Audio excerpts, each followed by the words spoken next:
बहरहाल जी, अब मैं आपको बताता हूँ कि ये वो जो इनका एग्रीमेंट हो रहा था रात को 2 बजे तक, वो क्या हुआ और वो क्यों कामयाब नहीं हो सका। तो मामला ये था कि इनके साथ मामला तकरीबन तय पा गए थे। एंड पर ये हुआ कि साद रिजवी साहब ने ये कहा कि आप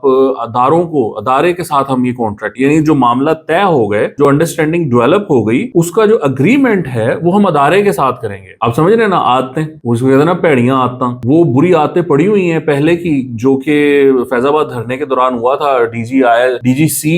जनरल फैज के उस पर दस्तखत थे, तो उनको आदतें पड़ी हुई हैं, हायर अप्स के साइन लेने की, उनका एग्रीमेंट लेने की, वफाकी वुजरा के इस्तीफे लेने की, क्योंकि उस वक्त स्टेट भी साथ ही मिली होती थी ना, मतलब आईएसआई इनको इनकी वो कर रही होती थी, तो वो साथ मिली होती थी, तो वो फिर स्टेट ओवरऑल कमजोर हो जाती थी। अब ये था कि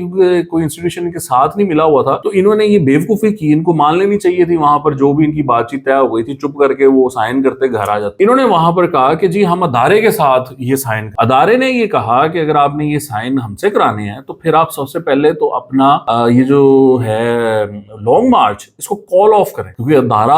वीक नहीं दिख सकता ना, समझ रहे हैं आप। मतलब अदारा जाए और इनके साथ साइन करे बैठकर, तो इसका मतलब ये है कि अदारा वीक है, इनके साथ जाकर साइन कर रहा है, वो लॉन्ग मार्च लेके चल रहे हैं, उनकी मिन्नत मसाजत है ना कि यार ये हम साइन कर लेते हैं तो आप अपना लॉन्ग मार्च खत्म कर देना। अदारे ने कहा कि आप पहले लॉन्ग मार्च खत्म करें और फिर हम साइन आपके साथ इस पे बैठ सकते हैं या बात कर सकते हैं। वो इन्होंने किया नहीं, और फिर उसके बाद जो हुआ वो सो हुआ, वो आपने देखा।